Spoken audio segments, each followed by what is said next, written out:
Assalamu alaikum everyone.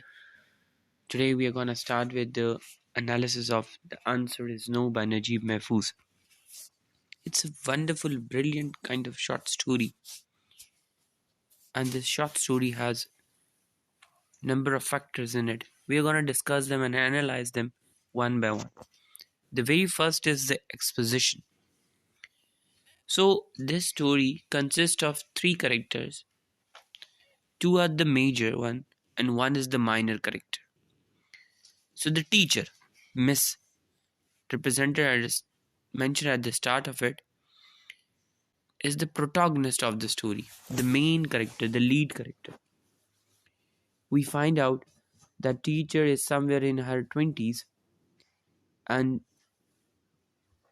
the another character comes, and the name of the another character is Badran.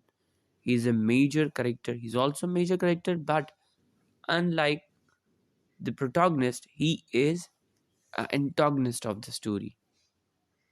So he was a tutor of the teacher when she was 14, and now he has shown as headmaster at the school where she teaches. There are one minor character in it. That minor character is the mother of the teacher, who tries to convince her daughter to get married. We see different stages of the story. The first one is the rising action. In rising action, we see that Badran, the teacher, the teacher's tutor, and seduces the teacher, her, but not the teacher, but at that time she was 14. But so beautifully is expressed by the Naguib Mahfouz that he doesn't mention the word rape, rather he says her innocence is spoiled. He uses her and then and then tells her not to be frightened or sad, because he has gonna come back again and will propose her. Now the climax enters that he comes back to propose her and is willing to marry her. Now that is a critical situation. A person who had been an abuser, a person who has been a devil, a person who did abuse her, now is here. He should be guilty for his deeds, but no, he's not. He's here to propose her and get married. Now we see in falling action, we see the decline of the action. She declines his proposal and decides to live alone and avoids any kind of any kind of love or any kind of affection. He fears love actually. And then we see conclusion. Then she decides to live peacefully without happiness or love. Now there are some figurative language used in it. We see there are two lines. I've just mentioned two lines. The first thing that could be seen of him was a thick, puffed up mustache like a firm leaden wave. See? Like a firm leaden wave. When the time teacher went in single file, decorously adhered to his open room. Now, decorously, the figurative words are actually used in it. At times, this point of view is expressed by the correct themselves. Maybe it could have been the teacher, or it could have been the antagonist, but no.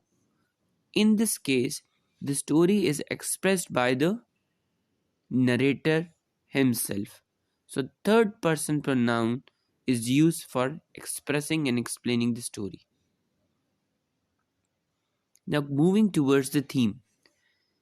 Well, theme we had discussed that theme is actually the final ending of the story. It is somehow the conclusion or extraction that why it was written. So the main theme of the story is to let go of the past and move on from the struggle that have overcome. But we find a different case in this story. She refuses to overcome that issue. She denies it. She doesn't pay attention to it. She even, like, the message is being conveyed that she should have forgotten the incident, but she doesn't. Rather, she still live in that situation, that mental torture situation, and she decides to spend her life in that manner, which is not appropriate, obviously, and not even mentioned by the author, but somehow that is the decision taken by the character. If we analyze it, so the analysis would be very, very clear that patriarchal society is expressed. We see clear clarifications of feminism in it.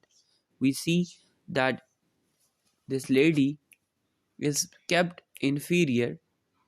She, in every step of the story, we find her weak, facing the hardships. The one who faces the hardships struggles, couldn't make decisions, so that she decides not to get married, but still faces rejection from the mother, and mother all the time tries to convince her to get married. Now this is the kind of situation where we see that in the whole scenario, the lady is kept deprived of having her own mindset, ability of expressing anything. Rather, we see the male member of the society having the upper hand, having the lead position, having a point where they feel comfortable of anything, even doing a, a sin, even after doing a deed which he should be ashamed of. Even after doing such situation, no action is taken against the person. But not just the action, but we see that he is being privileged. He is being given a he's been given a kind of a position where he is being appreciated by the society, and he becomes a headmaster, and again comes and sit as a leader. And so this is there we find dominance of man society.